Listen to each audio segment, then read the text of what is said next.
बिस्मिल्लाहिर्रहमानिर्रहीम। अस्सलामु अलैकुम वरहमतुल्लाहि वबरकातुहू।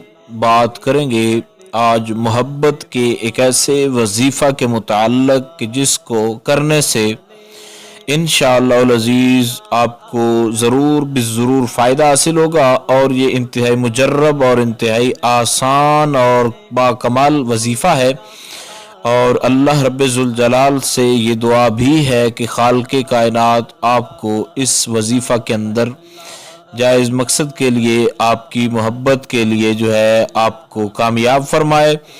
तो सबसे पहले आपने इसको जो है करने से पहले जो है आपने बावुज़ू होना है। बावुज़ू होकर इसको करेंगे तो इंशाअल्लाह अज़ीज़ आपका जो है वो मकसद जो है उसके अंदर आप कामयाब रहेंगे और आपको कामयाबी जो है वो 100% जो है इंशाअल्लाह अज़ीज़ ज़रूर जो है वो हासिल होगी।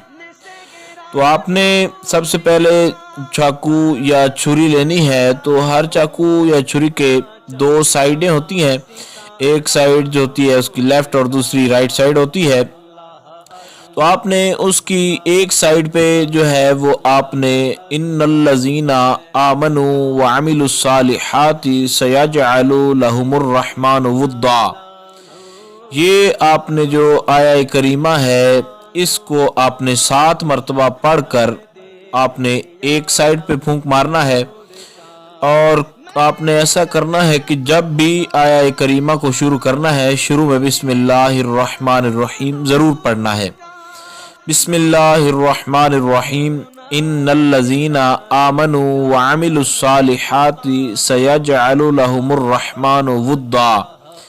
ये इंतहाई आसान तरीन आया करीमा है और छोटी सी कुरान की आया करीमा है। 7 मरतबा जो है आपने इसको पढ़ना है, फिर दोबारा और इसको आपने दूसरी जानिब जो है वो फूंक मार देना है।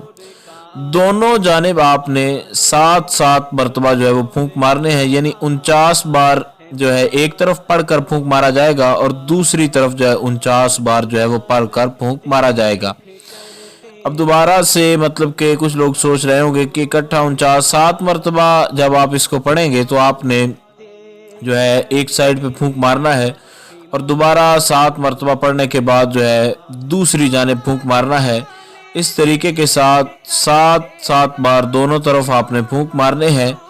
तो उसके बाद उसको जितनी देर आप हो सके उसको आग में रखें। आप चाहे तो खाना पकाते वक्त भी उस छुरी को जो है वो या चाकू को आप चूल्हे के ऊपर जो है वो रख सकते हैं आग के अंदर, यानी उसको गर्म करना है। और उसको धूप में भी रखा जा सकता है और किसी भी किस्म के तरीके से जो है वाले लोग हीटर पर करना चाहें या किसी भी किस्म के तरीके से उसको गर्मी देना, उसको तपश देना जो है वो मकसूद है। और कोशिश करें कि अव्वल आखिर जो है 11-11 मरतबा जो है दरूद शरीफ पढ़ें।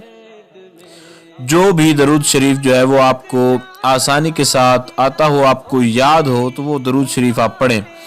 तो इसका तरीक़ाकार जो है आपको आसानी के साथ समझा दिया गया है। फिर भी अगर आपका कोई सवाल हो, इस हवाले से आपका कोई मसला हो, तो आप लोग कमेंट्स कर सकते हैं। इंशाअल्लाह अज़ीज़ मुकम्मल तौर पर ये कोशिश की जाएगी कि आपको आगाह कर दिया जाए। अस्सलामु अलैकुम वरहमतुल्लाहि वबरकातुहू।